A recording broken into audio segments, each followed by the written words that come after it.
तो दोस्तों ये है इकोनॉमिक सीरीज़ का लेक्चर नंबर 2 और आज हम इसमें डिस्कस करने जा रहे हैं इन्फ्लेशन चैप्टर। बहुत ही ज़्यादा इम्पोर्टेंट चैप्टर है। अगर इसको समझ गए यानी कि इकोनॉमिक्स का आप बेसिक समझ गए, ठीक है। तो इन्फ्लेशन क्या होता है, रिलेटेड जो टर्म्स है जैसे डिसइन्फ्लेशन हो गया, कोर इन्फ्लेशन हो गया, रिफ्लेशन हो गया, ये सारी चीज़ें हम आज पढ़ने की कोशिश करेंगे, ठीक है। तो सबसे पहले आप बात करते हैं इन्फ्लेशन। इन्फ्लेशन क्या होता है? देखिए, इन्फ्लेशन का मतलब सिंपल ये बता दूं कि किसी भी प्रोडक्ट का जब प्राइस लेवल इंक्रीज हो जाता है तो उसको हम क्या कहेंगे, इन्फ्लेशन कहेंगे। अगर सिंपल लेमन टर्म्स में बताऊं मैं, तो कहने का मतलब ये है कि जब किसी भी प्रोडक्ट का जो प्राइस है या कोई प्रोडक्ट है वो महंगा हो जाता है तो उसे हम इन्फ्लेशन कहते हैं। एक एग्जांपल के तहत मैं समझाता हूँ और फिर चीज़ें आप समझ जाओगे। मान लीजिए 1 केजी एप्पल जो आज वर्तमान में 100 रुपये का आता है, ठीक है। एक महीने बाद सपोज वो 150 रुपये का हो गया, तो इसकी जो वैल्यू है वो बढ़ गई। एप्पल क्या हो गया, 1 केजी महंगा हो गया। कितने रुपए महंगा हो गया, 50 रुपये महंगा हो गया। तो उसी को जो महंगाई है वो क्या हो गई, बढ़ गई है। तो उसी को हमने क्या बोला, इन्फ्लेशन बोला। और जब महंगाई क्या हो जाएगी, बढ़ जाएगी, तो आपकी जो मनी की जो परचेजिंग पावर है वो क्या हो जाएगी, इरोड हो जाएगी। मनी की जो परचेजिंग पावर है वो क्या हो जाएगी, इरोड हो जाएगी, ठीक है। ये चीज़ आपको समझना है। यानी कि पहले आप 100 रुपये का 1 केजी खरीद रहे थे, अब आप 100 रुपये का नहीं खरीद पाओगे, अब आपको क्या करना पड़ेगा, 150 रुपये का खरीदोगे। तो यानी कि जो purchasing power of the money है वो क्या होगी, डिक्रीज होगी। इस चीज़ को आपने समझ लीजिए। अब बात करते हैं डिफ्लेशन। भाई डिफ्लेशन क्या होता है? डिफ्लेशन का मतलब है कि जो चीज़ें हैं वो क्या हो गई, जितना उसका कॉस्ट ऑफ प्रोडक्शन है, जितने में वो बिकनी चाहिए थी उतने में ना बिक के उससे कम में बिक रही है। यानी कि हमने क्या करा कि एक फार्मर है, उसने उगाया, उसने उगाने के बाद जो कॉस्ट ऑफ प्रोडक्शन है वो सारी चीज़ें लगाने के, ट्रांसपोर्ट वगैरह सारी चीज़ें लगाने के बाद उसे मार्केट में 1 केजी 100 रुपये का बेचना था। बट मार्केट में जब वो गया तो उसने देखा यार मार्केट में दाम इतने मिल ही नहीं रहे हैं मुझे। तो मार्केट में दाम नहीं मिल रहे हैं तो क्या हो गया, मार्केट में उसको कम दाम मिल रहे हैं, तो वो 1 केजी अब मान लीजिए 50 रुपये का मिल रहा है। तो यानी कि क्या हो गया, जो प्रोडक्ट की जो कॉस्ट थी उससे कम में जब बिकता है तो उसे हम क्या बोलेंगे, डिप्लेशन बोलेंगे। कि नेगेटिव वे में हमें क्या मिल रही है, चीज़ों के दाम मिल रहे हैं, तो उसे क्या बोलेंगे, डिफ्लेशन कहेंगे। क्या इन्फ्लेशन सही है, क्या डिफ्लेशन सही है, इसके बारे में अभी बात करेंगे। ना यहाँ पे एक इम्पॉर्टेंट टर्म आ जाती है, डिसइन्फ्लेशन। आपको कभी भी कंफ्यूज नहीं होना है डिफ्लेशन और डिसइन्फ्लेशन में। अब क्या होगा, देखिए डिसइन्फ्लेशन का मतलब होता है, डिसइन्फ्लेशन में इन्फ्लेशन ही होता है, महंगाई ही होती है, बट जो महंगाई की जो दर है वो कम हो जाती है। जैसे हमने अभी पढ़ा था कि 1 केजी 100 रुपये का है, ठीक है, और एक महीने बाद वो 150 का हो गया, ये इन्फ्लेशन में पड़ा था अभी। बट देखिए, एक महीने बाद और अगले महीने सपोज दूसरे मंथ में वो 150 का अब हो गया 130 रुपये। 1 केजी जो सेब है वो 130 रुपये का हो गया। है तो अभी भी महंगा, बट जो दर है महंगाई की वो क्या हो गई, कम हो गई। उसी चीज़ को हमने क्या बोला, डिसइन्फ्लेशन कहा। ये चीज़ आप ध्यान में रखिएगा। अब देखिए डिफ्लेशन ख़राब क्यों है, इन्फ्लेशन ख़राब क्यों है, ये चीज़ समझते हैं। देखिए इन्फ्लेशन ख़राब क्यों है, देखिए थोड़ा बहुत जो इन्फ्लेशन होता है मार्केट में वो तो होना चाहिए, बट जब ज़्यादा इन्फ्लेशन होता है वो तो ख़राब होता है, ठीक है। अब देखिए जो इन्फ्लेशन है वो ख़राब क्यों है, इन्फ्लेशन से तो देखिए एक तो क्या हो रहा है, जो मनी की जो परचेजिंग पावर है वो कम हो रही है। दूसरा चीज़ें बहुत ज़्यादा क्या मिल रही है, महंगी मिल रही है, ठीक है। तो हर कोई अफोर्ड नहीं कर पाएगा। ये चीज़ हो गई इन्फ्लेशन का, ये इन्फ्लेशन इसलिए ख़राब है। डिफ्लेशन क्यों ख़राब है, डिफ्लेशन इसलिए ख़राब है, देखो भाई आपने मेहनत से कोई चीज़ उगाई, ठीक है, उसके बाद आप ये सोच रहे थे कि उसके अच्छे दाम मिलेंगे, बट आपने मार्केट में जाके देखा कि यार 1 केजी जो है उसका तो पहले 100 रुपये दाम मिलता था, और आज की डेट में मैंने जो मेहनत करी और सारी चीज़ें लगाई, मैं चाहता था उसको 100 रुपये में बेचूं, बट जब मैं मार्केट में गया उसका उतना दाम मिल ही नहीं पा रहा है। जब उसका उतना दाम नहीं मिल पा रहा है तो कम मिल पा रहा है, वो 85 रुपये मिल पा रहा है, तो जो प्रोड्यूसर का जो सेंटीमेंट है वो क्या हो जाएगा, हर्ट हो जाएगा भाई।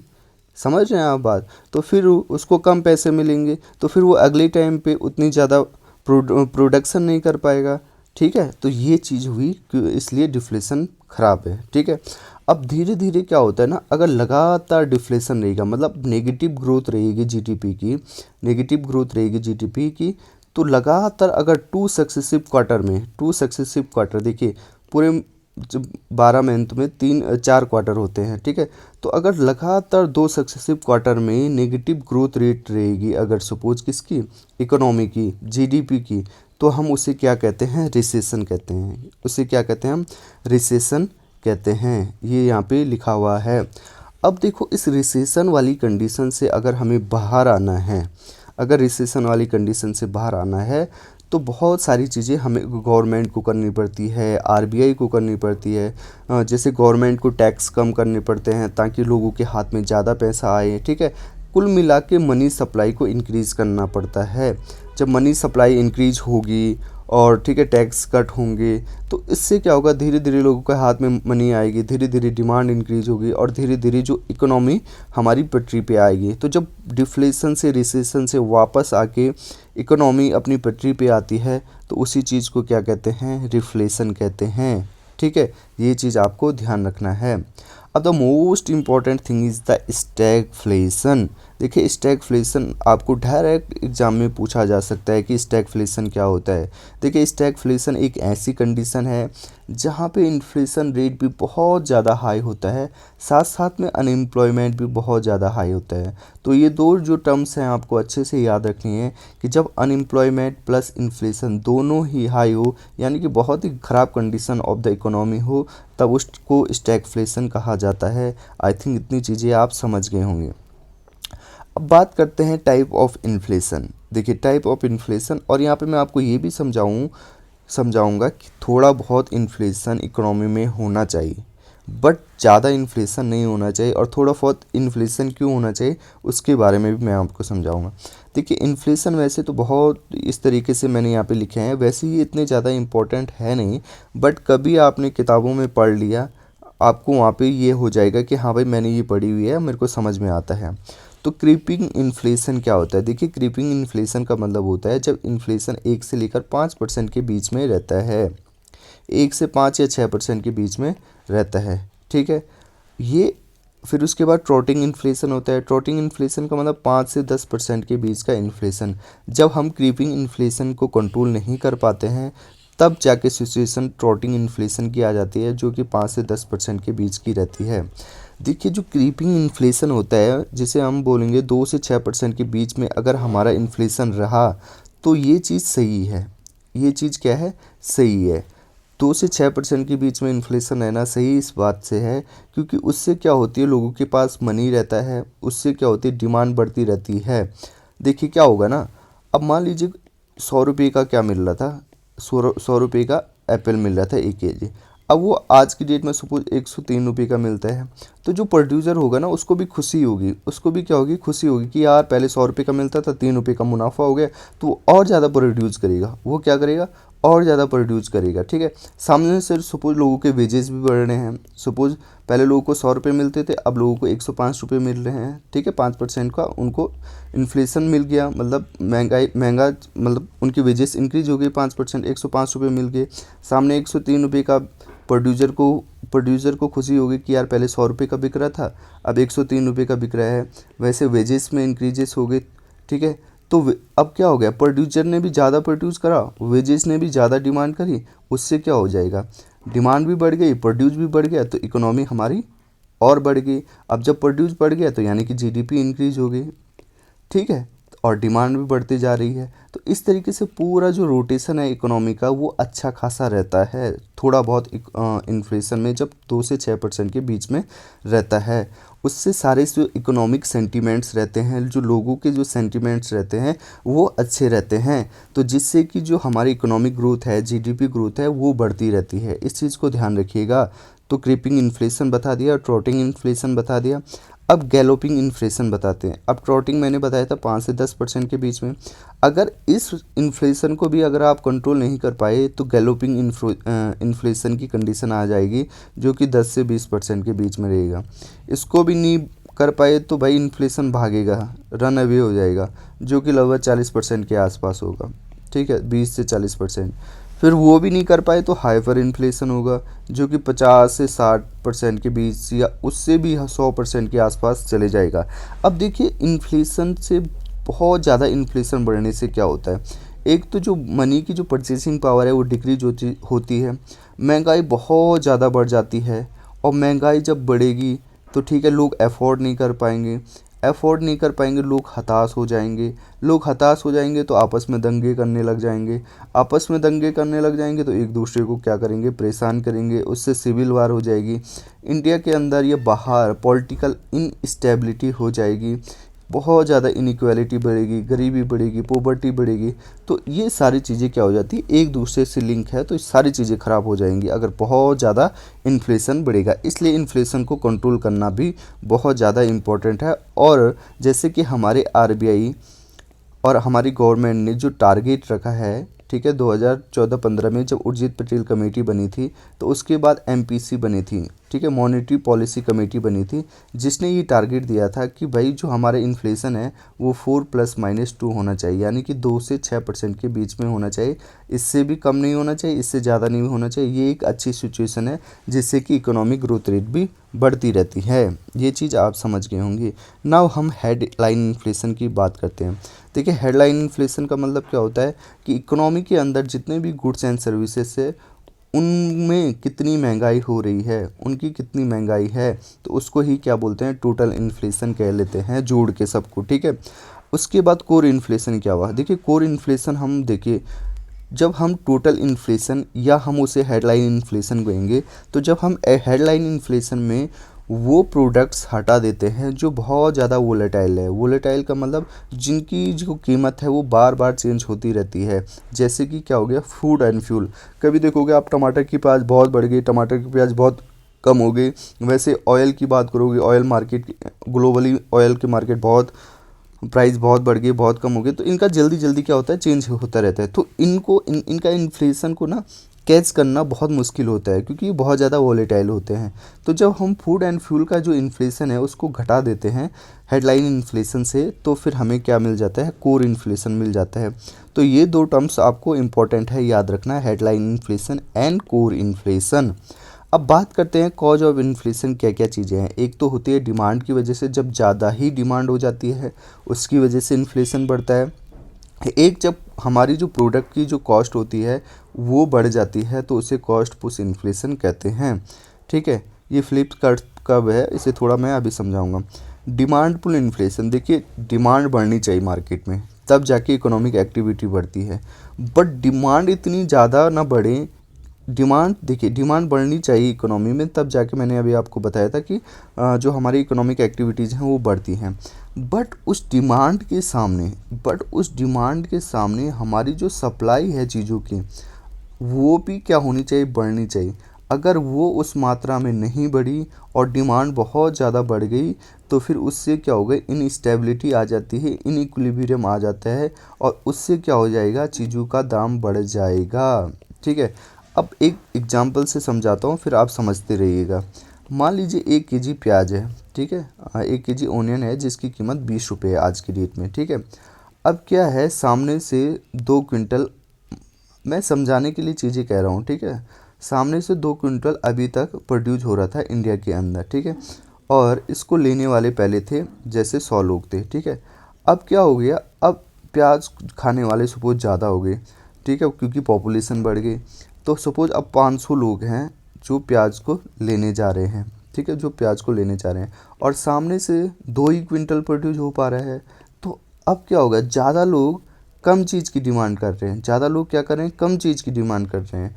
अब जब ज़्यादा लोग कम चीज़ की डिमांड करेंगे तो जो सामने वाला प्रोड्यूसर होगा वो तो प्राइस को क्या कर लेगा, हाइक कर लेगा, है ना। तो अब सपोज 1 केजी जो ऑनियन है वो अब कितने में बिकेगा, ये तो 50 में बिकेगा, या तो 60 में बिकेगा, या तो 70 में मिलेगा, इवन 100 तक जा सकता है। ये चीज़ होती है, ये चीज़ होती है, ठीक है। तो इस तरीके से डिमांड ज़्यादा होने की वजह से जब सप्लाई नहीं हो पाती उतनी, तो उसकी वजह से क्या हो जाता है, यहाँ पे इन्फ्लेशन बढ़ जाता है। या तो ऐसा भी हो सकता है कि सामने से 100 ही लोग हों, सामने से 100 ही लोग हों, बट जो पहले 2 क्विंटल था वो मानसून ख़राब होने की वजह से अब क्या हो गया, 1 क्विंटल हो गया। तो उसकी वजह से क्या हो गया, डिमांड तो बढ़ रही है, ठीक है, 100 लोग तो ले रहे थे पहले, बट अब क्या हो गया, प्रोड्यूस कम हो गया, प्रोड्यूस कम हो गया तो लोगों में हाहाकार मच जाएगा कि यार प्रोड्यूस कम हो गया, अब हम क्या करते हैं, इसको इकट्ठा करते हैं सारा सामान, तो उससे क्या होगा, लोग दाम देने के लिए तैयार हो जाएंगे, तो उससे क्या हो जाएगा, इन्फ्लेशन बढ़ जाएगा। ठीक है, तो ये सारी चीज़ें हैं, ये मैंने लिखा हुआ है यहाँ पे धीरे धीरे, तो आपको एक एक करके समझाता हूँ। देखिए, एक तो इकोनॉमी में ग्रोथ होगी, ठीक है, तो इकोनॉमी में ग्रोथ होगी तो लोगों की इनकम बढ़ जाएगी। इनकम बढ़ने का मतलब उनकी जो डिस्पोजेबल इनकम है वो बढ़ जाएगी। अब जब डिस्पोजेबल इनकम बढ़ जाएगी तो यार आदमी यही तो सोचेगा कि यार मैं अच्छा अच्छा खाता हूँ, महंगी महंगी चीज़ें लेता हूँ, महंगे कपड़े लेता हूँ, महंगे चीज़ें खा के देखता हूँ भाई। ठीक है, तो क्या करेगा, वो डिमांड ज़्यादा करेगा और सामने से अगर सप्लाई नहीं हो पाएगी तो अगेन इन्फ्लेशन इंक्रीज हो जाएगी। ठीक है, मॉनेटरी ईजिंग का मतलब क्या है, जैसे हमारा सेंट्रल बैंक है आरबीआई, सपोज उसने इंटरेस्ट रेट क्या कर दिए, अपने कम कर दिए। ठीक है, इंटरेस्ट रेट जैसे रेपो रेट कम कर दिए, तो उससे क्या होता है ना, जो बैंक वाले होंगे, बैंक वाले भी अपना लोन क्या कर देंगे, सस्ता कर देंगे। जब लोन सस्ता होंगे तो लोग ज़्यादा लोन लेंगे, जब लोग ज़्यादा लोन लेंगे यानी कि लोगों के पास ज़्यादा मनी है। देखिए, जब डिमांड की बात करते हैं ना, तो एक चीज़ हमेशा याद रखिएगा, जब डिमांड ज़्यादा हो रही है का मतलब है कि जो हमारे लोग हैं उनके हाथों में पैसा ज़्यादा है, उनके हाथों में क्या है, पैसा ज़्यादा है, और जब हाथों में पैसा ज़्यादा होगा तो डिमांड बढ़ेगी, सिंपल सा फंडा है। ठीक है, इस चीज़ को याद रखिएगा। तो लोन सस्ते हो गए तो लोन लेंगे, लोग लोन लेंगे तो डिमांड अपने आप बढ़ जाएगी, और सामने से अगर चीज़ें उस हिसाब से नहीं मिली तो उनके दाम बढ़ जाएंगे। वैसे अगर फॉरेन इन्फ्लो है, फॉरेन इन्फ्लो का मतलब जो एफडीआई और एफआईआई होती है, ठीक है, तो वो जब यहाँ पैसा लेके आते हैं तो यहाँ पे क्या होता है, हमारे पास काफ़ी वो हो जाता है, ठीक है, पैसा हो जाता है, तो फिर डिमांड बढ़ेगी, फिर उस हिसाब से नई चीज़ें मिलेंगी तो इन्फ्लेशन बढ़ेगा। ठीक है, तो ये देखिए, पॉपुलेशन ज़्यादा हो जाएगी, सामने सप्लाई उस हिसाब से नहीं हो पाएगी तो अगेन इन्फ्लेशन बढ़ेगा। ठीक है, तो ये सारी चीज़ें मैंने आपको बता दी। ठीक है, ये चीज़ होती है डिमांड पुल इन्फ्लेशन। अब यहाँ पे देखिए, हाँ, ये चीज़ आप समझ गए होंगे, डिमांड पुल इन्फ्लेशन का ये सारी चीज़ें आप समझ गए होंगे ना। यहाँ पे कॉस्ट पुश इन्फ्लेशन कहते हैं।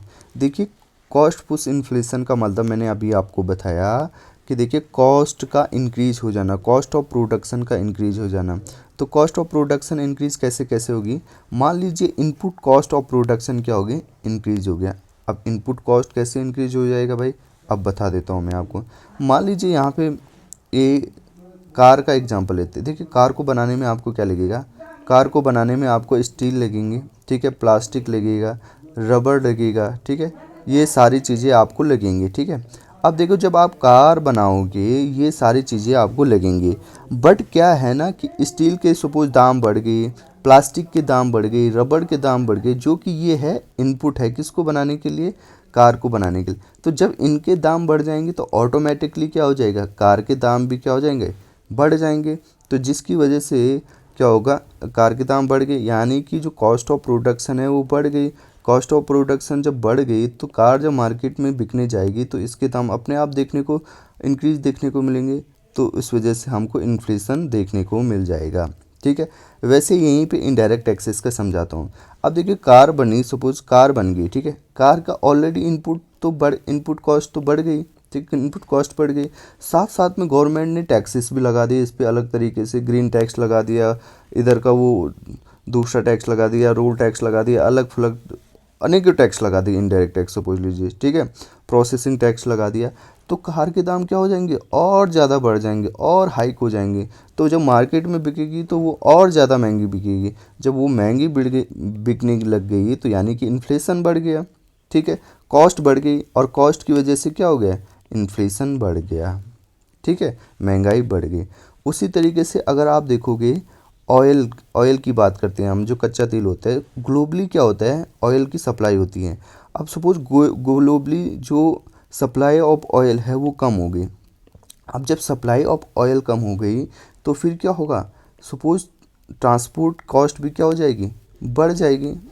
अब भाई देखो ना, सॉरी, देखो ना भाई, अगर पहले ऑयल टाइम से मिल रहा था, सप्लाई मिल रही थी, तो हमारे जो ट्रक वगैरह थे वो टाइम से चल पा रहे थे। ठीक है, बट अब क्या हो गया, सप्लाई ऑफ ऑयल कम हो गई, तो सप्लाई ऑयल कम हो जाएगी तो ऑयल के दाम बढ़ जाएंगे, ऑयल के क्या होंगे, दाम बढ़ जाएंगे। अब जब ऑयल के दाम बढ़ गए तो भाई जो ट्रांसपोर्ट कॉस्ट होगी वो भी क्या हो जाएगी, बढ़ जाएगी। अगर ट्रांसपोर्ट कॉस्ट बढ़ गई तो जो रिटेलर, जो होलसेलर रिटेलर को सामान बेच रहा है वो क्या करेगा, कॉस्ट को बढ़ा देगा। और कॉस्ट बढ़ गई, कॉस्ट क्या हो गई, बढ़ गई। तो कॉस्ट बढ़ने से क्या होगा, फिर हमें महंगाई देखने को मिलेगी, इन्फ्लेशन देखने को मिलेगा। आई थिंक ये चीज़ें समझ में आ गई होंगी। ठीक है, आ गई ये चीज़ें समझ में। ठीक है, अब आगे बढ़ते हैं स्ट्रक्चरल इन्फ्लेशन। स्ट्रक्चरल इन्फ्लेशन का मतलब क्या होता है ना, जैसे जो डेवलपिंग कंट्री होती है या जो अंडर डेवलप कंट्री होती है, उनके पास इतना बढ़िया स्ट्रक्चर नहीं रह पाता कि वो अपने प्रोडक्शन को इंक्रीज़ कर पाए, ठीक है, और सामने जो डिमांड है उसको फुलफ़िल कर पाए। तो उस वजह से भी क्या होता है, इन्फ्लेशन बढ़ जाता है।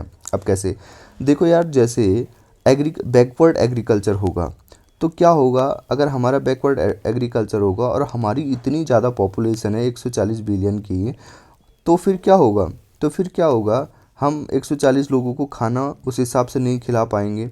ठीक है, क्योंकि हम प्रोड्यूस कर ही नहीं पा रहे हैं उस हिसाब से, क्योंकि हमारा एग्रीकल्चर बैकवर्ड है। तो महंगाई अपने आप बढ़ जाएगी। उसी तरीके से हमारी अगर सप्लाई चेन नहीं है अच्छी, अनप्रोडक्टिव इनएफिशिएंट सप्लाई चेन है, स्टोरेज फैसिलिटीज़ हमारे पास नहीं है, तो इस वजह से भी क्या होगा, हम अच्छे से स्टोर नहीं कर पाएंगे ख़राब समय के लिए चीज़ें।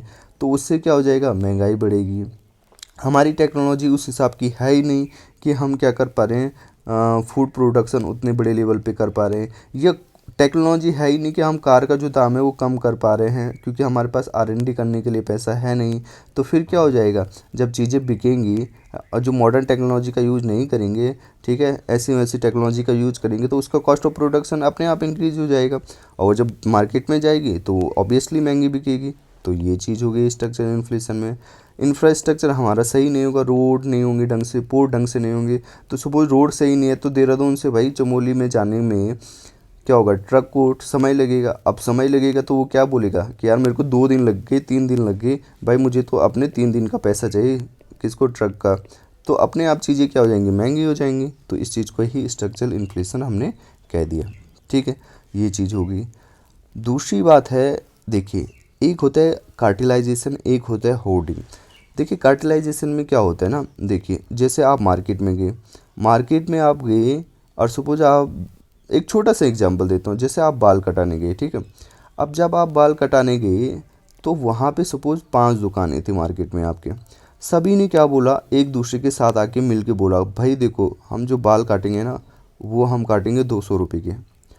ठीक है, बाल 200 रुपये के काटेंगे, कोई भी बंदा इससे कम क्या नहीं करेगा, बाल नहीं काटेगा। तो ये आपस में एक गुट बना लिया इन्होंने। ठीक है, जिसकी वजह से पहले जहाँ दूसरे मार्केट में 100 रुपये में बाल कट रहे हैं, अब इन्होंने क्या कर दिया, 200 रुपये में बाल काटना शुरू कर दिया। तो क्या हो गया, एक छोटा सा एग्जाम्पल है, चीज़ें बहुत बड़े लेवल पे होती हैं। तो कार्टेल बना दिया, ठीक है, एक दूसरे के साथ गिरोह बना दिया, जिसकी वजह से कभी कभी क्या होता है, इन्फ्लेशन देखने को मिलता है। इसके अलावा वैसे ही देखो ना, जैसे टेलीकॉम सर्विस की बात करता हूँ मैं, तो रिलायंस बाबू ने क्या कर दिया, जियो ने क्या कर दिया, जियो ने सबको क्या कर दिया, भगा दिया, है ना, सबको भगा दिया। नहीं, जियो का नहीं बैठ पा रहा है यहाँ पे सही। ठीक है, जो मैंने समझाया वो चीज़ सही है, कार्टेल बना, जैसे मंडी में करते हैं यार, जैसे मंडी में करते हैं, जैसे मंडी में करते हैं, क्या करते हैं, मंडी वाले सारे आड़तीज क्या करते हैं, फार्मर से क्या करते हैं, फार्मर से क्या बोलते हैं कि भाई हर फार्मर से हम क्या करेंगे, 1 किलो आलू सिर्फ 2 रुपये का खरीदेंगे। तो सारे के सारे उसको क्या करेंगे, 2 रुपये में ही खरीदेंगे, है ना। तो कार्टेल बना दिया और आगे जाके उसको महंगा बेच दिया। इस तरीके से करते हैं हम। फिर देखिए होर्डिंग, होर्डिंग का मतलब सपोज क्या होता है ना, बहुत सारे लोगों के पास अच्छी फैसिलिटी होती है स्टोर करने की, तो वो क्या करते हैं, प्याज हो गया, जैसे आलू हो गया, जो ख़राब नहीं होती है, उसको क्या करते हैं, इकट्ठा कर लेते हैं, अपने पास इकट्ठा कर लेते हैं और उस सीज़न में बेचते हैं जब मार्केट में सप्लाई कम होती है। और मार्केट में सप्लाई कम है और डिमांड ज़्यादा है, तो ये लोग उस टाइम पे अपने जो स्टोर करी हुई चीज़ें हैं उसको रिलीज़ करते हैं और उसको बहुत महंगे महंगे दामों में बेचते हैं। तो ये चीज़ होती है होर्डिंग, इसकी वजह से भी इन्फ्लेशन बढ़ जाता है। अब देखिए, जो कार्टेलाइजेशन ना हो, इस वजह से हमारी गवर्नमेंट ने कंपटीशन कमीशन ऑफ इंडिया बनाया था, ठीक है, 2002 या 3 के आसपास। फिर होर्डिंग ना हो पाई चीज़ों की, तो उसके लिए इसेंशियल कमोडिटी एक्ट बनाया था 1955 का, उससे ये चीज़ें रेगुलेट होती हैं। आई थिंक इतनी चीज़ें आप समझ गए होंगे।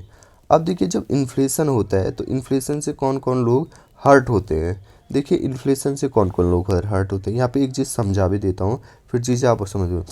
मान लीजिए मान लीजिए यहाँ पे ए बी सी ये 3 लोग हैं, ठीक है। और यहाँ पे कोई यहाँ पे कोई एक प्रोडक्ट है, यहाँ पे कोई एक प्रोडक्ट है। अब देखिए क्या है ना, पहले सपोज हम बात एप्पल की बात करते हैं। 1 kg एप्पल जो पहले हमें 100 रुपये का देखने को मिल रहा था, ठीक है, पहले 100 रुपये का देखने को मिल रहा था।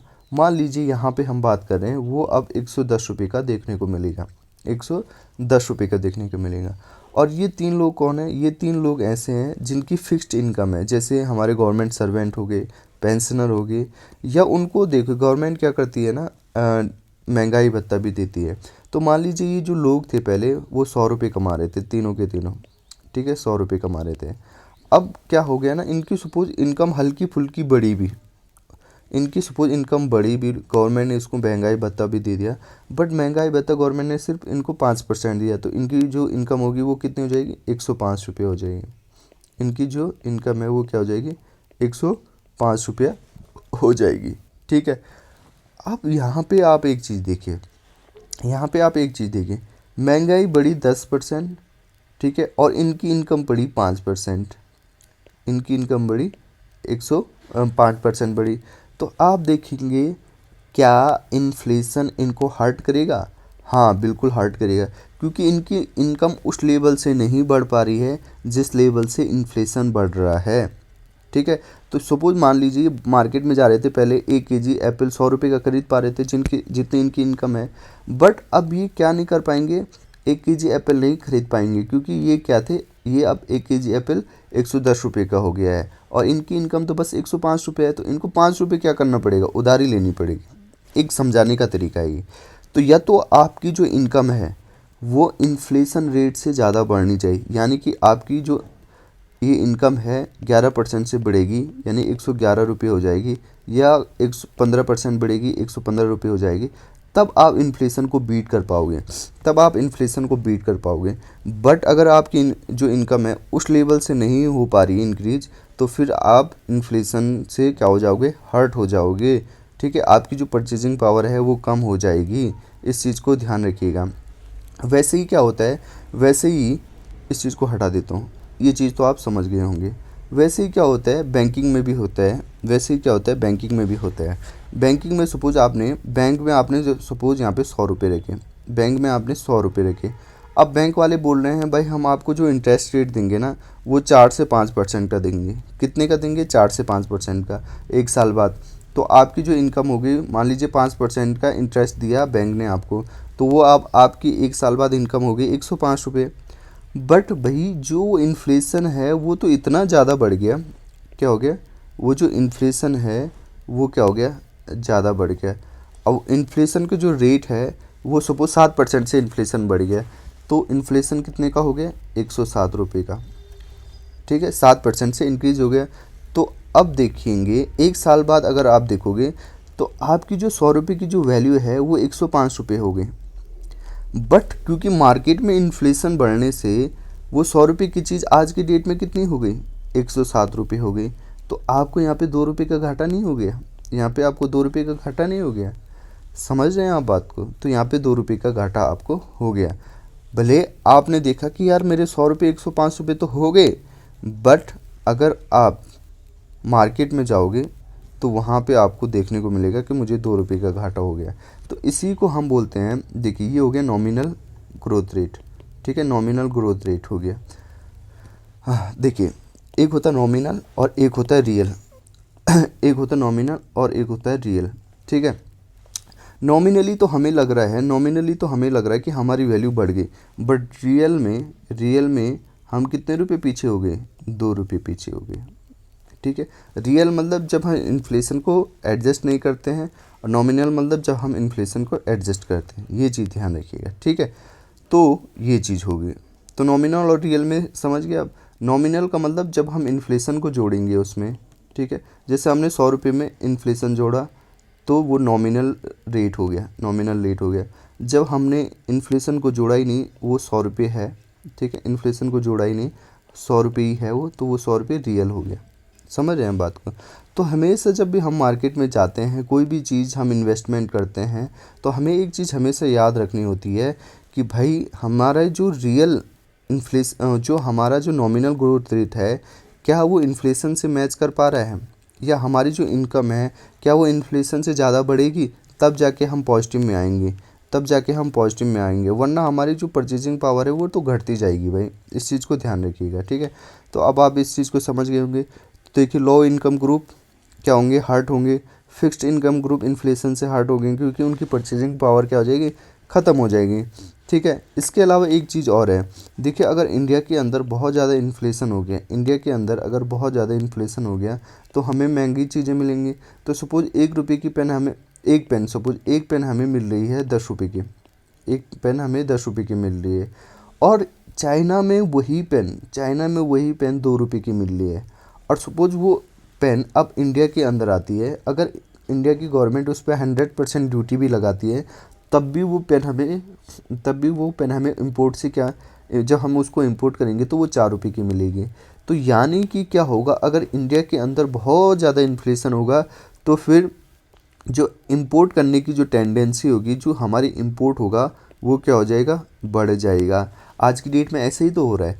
आज की डेट में बहुत सारी कंपनीज क्या करती है, जैसे बोट कंपनी की बात ले लूँ मैं, तो ये बोट कंपनी क्या करती है, चाइना से जो रॉ मटेरियल है वो उठा लेती है, क्योंकि वहाँ सस्ता मिलता है। इंडिया के अंदर उस पर अगर इंडिया टैक्स लगा भी देती है, उसके बाद भी वो क्या होता है, सस्ता मिलता है, ठीक है। इसलिए ज़्यादा से ज़्यादा क्या होता है, जो टॉयज़ हो गए और अलग अलग रॉ मटेरियल हो गए, हम चाइना से क्या कर रहे हैं, इंपोर्ट कर रहे हैं, क्योंकि चाइना के अंदर चीज़ें सस्ती मिल रही है और इंडिया के अंदर महंगाई होने की वजह से महंगी मिल रही है, तो हमें इंपोर्ट करने में फ़ायदा होता है। तो अगर इंडिया के अंदर इन्फ्लेशन ज़्यादा हो गया, तो हमें इंपोर्ट करना पड़ेगा। इस चीज़ को ध्यान रखिएगा, ठीक है। ये चीज़ होगी, ठीक है। इस चीज़ को आप समझ गए होंगे, ठीक है। अब दूसरी बात यहाँ पे अब एक्सपोर्ट की करते हैं। अब देखो ना, एक्सपोर्ट क्या होगा, देखो अब मैं सिंपल इन्फ्लेशन की बात कर रहा हूँ कि अगर इन्फ्लेशन हल्का फुल्का बढ़ा, जैसे 2 से 6% के बीच में बना, तो अब क्या होगा, इन्फ्लेशन से क्या होगा, थोड़ा सा चीज़ें, हम यहाँ पे अच्छे इन्फ्लेशन की बात कर रहे हैं यहाँ पे, ठीक है। अच्छा इन्फ्लेशन क्या होता है, 2 से 6% के बीच का। मान लीजिए पहले इंडिया के अंदर कोई चीज़ 100 रुपये की बिक रही थी, अब ना वो 106 रुपये की बिक रही है, तो अच्छा इन्फ्लेशन है ये। तो जो हमारे जो प्रोड्यूसर होंगे, वो बाहर जाके क्यों बेचेंगे भाई, वो बाहर जाके नहीं बेचेंगे, एक्सपोर्ट नहीं करेंगे, क्योंकि उन्हें अच्छा रेट क्या मिल रहा है, इंडिया के अंदर ही मिल जा रहा है। तो जब इंडिया के अंदर अच्छा रेट मिल जा रहा है, तो वो एक्सपोर्ट क्यों करेंगे, तो क्योंकि उन्हें डोमेस्टिक सेल अट्रैक्टिव लग रही है, तो इस वजह से एक्सपोर्ट क्या हो जाएगा, ख़त्म हो जाएगा यहाँ पे, मतलब एक्सपोर्ट कम किया जाएगा, ठीक है। ये चीज़ हो गई। इसके अलावा देखो, अगर इन्फ्लेशन बहुत ज़्यादा बढ़ गया, तो इन्फ्लेशन अगर ज़्यादा बढ़ेगा, तो हमारी जो एक्सटर्नल कम्पिटिटिवनेस होगी प्रोड्यूस को बेचने की, वो क्या हो जाएगी, इरोड हो जाएगी। अब कैसे, अब बताता हूँ मैं। सपोज मान लीजिए चाइना की एक जो पेन है वो 5 रुपये की मिल रही है, और हमारी जो पेन है वो 10 रुपये की मिल रही है। अब एक्सटर्नल कम्पिटिटिवनेस का मतलब क्या हुआ, कि ये चाइना यूएसए में जाके अपनी पेन बेचता है, और अपना इंडिया भी यूएसए में जाके पेन बेचता है। सपोज चाइना के माल पे 100% का टैरिफ लगता है यूएसए के मार्केट में, तो वो 10 रुपये बन जाएगी, और हमारे उस पे सपोज 50% का ही लगता है, तब भी जो हमारी पेन है वो 15 रुपये में बिकेगी। तो देखो, चाइना की पेन यूएस मार्केट में क्या मिल रही है, सस्ती मिल रही है, हमारी पेन क्या मिल रही है, महंगी मिल रही है। तो जो हमारी जो कम्पिटिटिवनेस है यूएस मार्केट में, वो क्या हो जाएगी, इरोड हो जाएगी, क्योंकि यूएस वाले किसको खरीदेंगे, चाइना की पेन को खरीदेंगे, क्योंकि वो तो सस्ती है भाई। इस चीज़ को कहते हैं, ठीक है। तो ये चीज़ आप समझ गए। इसके अलावा देखो भाई, अगर देखो ना, अब इन्फ्लेशन ज़्यादा हो जाएगा, तो लोगों को क्या करना पड़ेगा, ज़्यादा पैसा खर्च करना पड़ेगा। अब ज़्यादा पैसा खर्च करेंगे तो उनकी सेविंग कम हो जाएगी, तो क्या होगा, इन्वेस्टमेंट क्या हो जाएगा, कम हो जाएगा। और अगर इन्वेस्टमेंट ही कम हो गया, तो लोग क्या करेंगे, एसेट्स को खरीदेंगे नहीं। एसेट को नहीं खरीदेंगे तो क्या होगा, इकोनॉमी चल नहीं पाएगी, ठीक है। लोग अच्छी चीज़ों में क्या नहीं करेंगे, इन्वेस्ट नहीं कर पाएंगे। अब जब लोग इन्वेस्ट ही नहीं कर रहे हैं, तो इकोनॉमी कैसे बढ़ेगी, प्रोड्यूस कैसे बढ़ेगा, ठीक है। तो इन्फ्लेशन से इन्वेस्टमेंट भी हर्ट होता है, ठीक है। और लोग फिर क्या बोले, ब्लैक मनी में पैसा डाल देते हैं, गोल्ड वगैरह में पैसा डाल देते हैं, अनप्रोडक्टिव सर्विसेज में पैसा डालने की कोशिश करते हैं। इसके अलावा देखिए, जब बहुत ज़्यादा इन्फ्लेशन बढ़ जाएगा, बहुत ज़्यादा इन्फ्लेशन बढ़ जाएगा तो गवर्नमेंट को भी क्या करना पड़ेगा, गवर्नमेंट का भी पैसा खर्च हो जाएगा। अब जब गवर्नमेंट को सपोज सब्सिडी वगैरह देनी होगी तो गवर्नमेंट को भी क्या करना पड़ेगा, कर्ज लेना पड़ेगा, जिससे कि उनका फिजिकल डेफिसिट यानी कि जो उनका कर्जा है वो भी बढ़ जाएगा। इस चीज़ को ध्यान रखिएगा आप, ठीक है, इस चीज़ को आप ध्यान रखिएगा। इसके अलावा अब देखिए यहाँ पे एक चीज़ है थोड़ा सा, क्योंकि यूपीएससी में ये सवाल पूछा गया था इसलिए मैं आपको बता रहा हूँ। देखिए इन्फ्लेशन से कौन लोग हर्ट होते हैं, कौन लोग गेन करते हैं। देखिए एक तो मैंने बता दिया जिनकी फ़िक्स्ड इनकम होती है, तो फ़िक्स्ड इनकम जब होती है उनकी तो वो क्या नहीं कर पाते, इन्फ्लेशन को कैच नहीं कर पाते, तो उससे क्या होती है उनकी जो पावर होती है मनी की, परचेजिंग पावर, वो उस हिसाब से नहीं हो पाती, तो वो इस हिसाब से लूज़ कर जाते हैं, ठीक है। बट गेनर वो होगा जिसकी इनकम इन्फ्लेशन की दर से ज़्यादा बढ़ रही होगी, जैसे मैंने अभी आपको पहले बताया। वैसे क्रेडिटर एंड डेटर की बात करते हैं। अगर ऐसा कोई क्रेडिटर है जिसने इंटरेस्ट रेट इन्फ्लेशन रेट से कम पे दिया है तो वो भी क्या हो जाएगा, घाटे में आ जाएगा। जैसे ये क्रेडिटर है ए और ये बी को उधार दिया है इसने, क्रेडिटर मतलब जिसने उधार दिया, तो ए ने बी को उधार दिया 8% की रेट पे, सपोज इसने 100 रुपये दिए थे, ठीक है। अब इसको एक साल बाद सपोज 108 रुपये मिलेंगे, बट एक साल बाद उस 100 रुपये की कीमत इन्फ्लेशन की वजह से 110 रुपये हो गए, तो देखो इस क्रेडिटर को क्या हो गया, घाटा हो गया 2 रुपये का, क्योंकि वो 100 रुपये की कीमत आज की डेट में तो 110 रुपये है, और उसने 8% पे इंटरेस्ट दिया था, तो उसकी जो 100 रुपये की कीमत है वो 108 रुपये ही हो पाई है, यानी कि वो इन्फ्लेशन को मैच नहीं कर पाया है, तो उसको कितने का नुकसान हो गया, 2 रुपये का नुकसान हो गया। इसी चीज़ में फ़ायदा किसको हो गया, डेटर को, कर्ज वाले को, क्योंकि उसने तो 2 रुपये कम दिए आज की डेट के हिसाब से, तो ये चीज़ होगी, ठीक है। अब यहाँ पे डिफ्लेशन की बात करते हैं। डिफ्लेशन से क्या होता है, डिफ्लेशन मतलब नेगेटिव ग्रोथ रेट हो रही है, तो डिफ्लेशन से क्या होगा, देखिए समझिए, प्रोड्यूसर से समझिए, यहाँ से समझिए। देखिए जब मार्केट में आपने सपोज सेब उगाए, सेब जब उगाए तो आप एक्सपेक्ट कर रहे थे कि यार मेरा जो सेब है ना वो 80 रुपये का, सॉरी 100 रुपये का बिकेगा। जब आप मार्केट में गए आपने देखा मार्केट के सेंटीमेंट तो बहुत ही ख़राब है, लोगों की डिमांड आ ही नहीं रही है, ठीक है, और डिमांड नहीं आ रही है, ऊपर से चीज़ें क्या हो रही है, सस्ती होती जा रही हैं बहुत ज़्यादा, क्योंकि डिमांड नहीं हो पा रही है। तो लोग क्या सोचते हैं कि यार अभी नहीं खरीदता हूँ, और कम और देर में ख़रीदूँगा, क्योंकि हो सकता है इसका मार्केट क्या हो जाए, इसका जो प्राइस है वो और ज़्यादा कम हो जाए, तो प्रोड्यूसर पे ज़्यादा सेल ही नहीं कर पाएगा, उसे जबरन लोगों को सेल करना पड़ेगा, और वो भी क्या घाटे में सेल करना पड़ेगा। पहले वो 100 रुपये का सोच रहा था, अब वो क्या करेगा, 50 रुपये में सेल करेगा। ये सेल ही नहीं कर पाएगा, ये तो बहुत कौड़ियों की दाम में क्या करेगा, सेल करेगा, ठीक है। तो जब वो कम रुपये में सेल करेगा तो भाई उसको जितनी उसकी कॉस्ट लगी थी वो अपनी कॉस्ट को भी नहीं ले पा रहा है, अपनी कॉस्ट को भी नहीं ले पा रहा है। तो सपोज़ उसने पैसे लगाए थे 80 रुपये और उसको मिल रहा है कितने, 20 रुपये ही मिल रहे हैं, तो उसको तो घाटा हो गया ना। तो अगर वो घाटा हो गया तो वो जब बैंक का जो सपोज उन्होंने बैंक से लोन लिया होगा तो वो बैंक का लोन तो दे ही नहीं पाएगा। जब बैंक का लोन नहीं दे पाएगा तो वो क्या हो जाएगा, बैंकरप्ट हो जाएगा। इसके अलावा अनएम्प्लॉयमेंट बढ़ जाएगा मार्केट में, क्योंकि कोई काम ही नहीं दे रहा है भाई, लोगों के पास पैसा ही नहीं है तो लोग काम कहाँ से देंगे, तो अनएम्प्लॉयमेंट हो जाएगा। अब जब लोगों के पास पैसा ही नहीं है तो डिमांड ऑब्वियसली क्या हो जाएगी, कम हो जाएगी, और डिमांड कम होने की वजह से इकोनॉमिक एक्टिविटीज़ कैसे होगी, लोगों के हाथ में पैसा ही नहीं है, इन्वेस्टमेंट कैसे होगा, नया इन्वेस्टमेंट, ठीक है। तो ये चीज़ है। उसके अलावा अगर लोग बैंकरप्ट हो गए तो लोग अपना पुराना कर्ज चुका ही नहीं पा रहे हैं। अब जब बैंक लोगों से अपना पुराना कर्ज ही नहीं वापस ले पा रहा है तो बैंक नया पैसा कहाँ से देगा भाई। इससे क्या होगा, और कमी हो जाएगी मार्केट में पैसे की भी और इन्वेस्टमेंट की भी, तो उससे क्या हो जाएगा, इकोनॉमिक ग्रोथ और कम होती जाएगी, जिससे कि रिसेशन जैसी कंडीशन आ जाएगी, जैसे कि हमने कोरोना के टाइम पे देखा था। तो उससे क्या हो जाएगी, डिमांड और कम हो जाएगी।